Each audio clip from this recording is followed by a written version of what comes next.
জুলাই গণঅভ্যুত্থানের পর রাষ্ট্রীয় কাঠামো সংস্কার, বিগত সরকারের হয়রানিমূলক আইন বাতিল এবং সাংবিধানিক সংকট কাটিয়ে ওঠার লক্ষ্যে অন্তর্বর্তী সরকারের সময় জারি হয়েছিল ১৩৩টি অধ্যাদেশ।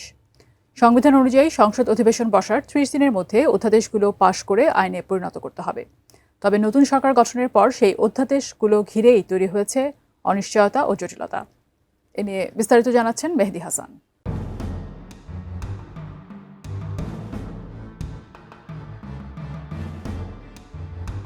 জুলাই গণঅভ্যুত্থানের পর রাষ্ট্রীয় কাঠামোতে দ্রুত সংস্কার আনতে অন্তর্বর্তী সরকার জারি করেছিল ১৩৩টি অধ্যাদেশ, যার উদ্দেশ্য ছিল ফ্যাসিবাদী কাঠামো ভেঙে তৃণমূল পর্যায়ে পরিবর্তন আনা এবং নতুন বাংলাদেশের ভিত্তি তৈরি করা। সে সময় এই অধ্যাদেশগুলো সংস্কারের প্রধান হাতিয়ার হিসেবে দেখা হয়েছিল। বাংলাদেশের সংবিধান অনুযায়ী সংসদ বসার ৩০ দিনের মধ্যে সব অধ্যাদেশ আইনে রূপান্তর করা বাধ্যতামূলক। সেই সাংবিধানিক বিধান অনুযায়ী ত্রয়োদশ জাতীয় সংসদের প্রথম অধিবেশন বসতে যাচ্ছে আগামী ১২ই মার্চ। ফলে নির্ধারিত সময়ের মধ্যে আইনে পরিণত না হলে অধ্যাদেশগুলো স্বয়ংক্রিয়ভাবে বাতিল হয়ে যাবে। আর এই সময়সীমাই অধ্যাদেশগুলোর ভবিষ্যৎ নিয়ে অনিশ্চয়তার মূল কারণ হয়ে দাঁড়িয়েছে। সরকারের একাধিক সূত্র থেকে জানা যায়, সদ্যবিদায়ী অন্তর্বর্তী সরকারের সময়ে জারি করা ১৩৩টি অধ্যাদেশের বেশিরভাগই আইনে রূপান্তর করছে না বিএনপি নেতৃত্বাধীন সরকার। সে কারণেই কয়েকটি অধ্যাদেশ ছাড়া বাকিগুলো সংসদে উত্থাপন না করার সিদ্ধান্তের দিকে যাচ্ছে বিএনপি।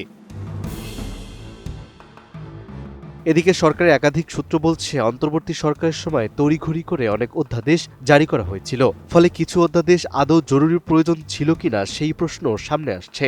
এখান থেকে অধ্যাদেশ জারির সাংবিধানিক ভিত্তি নিয়ে আলোচনা শুরু হয়েছে। ফিনিশ আপনার ঘরবাড়ি ও আঙ্গিনা সকল কীটপতঙ্গ ধ্বংস করে। এই প্রেক্ষাপটে সাবেক সচিব একেএম আব্দুল আউয়াল মজুমদার বলেন, বেশিরভাগ অধ্যাদেশ সংসদ গ্রহণ করবে না। তার মতে, জরুরি প্রয়োজন ছাড়াই অনেক অধ্যাদেশ জারি করা হয়েছিল। সরকার চাইলে বেছে বেছে কিছু অধ্যাদেশ সংসদে তুলে সংসদ সদস্যদের মতামত নিয়ে সেগুলো আইনে পরিণত করতে পারে। অধ্যাদেশ নিয়ে এমন পরিস্থিতির নজির অতীতেও রয়েছে। ২০১০ সালে উচ্চ আদালত হুসাইন মোহাম্মদ এরশাদের আমলে জারি করা ৫৯৫টি অধ্যাদেশ অবৈধ ঘোষণা করেছিল। তবে রাষ্ট্রীয় শূন্যতা এড়াতে কিছু কার্যক্রম বহাল রাখা হয়। অন্তর্বর্তী সরকারের অধ্যাদেশগুলোর ক্ষেত্রেও একই ধরনের সিদ্ধান্ত আসতে পারে বলে মনে করছেন সংশ্লিষ্টরা।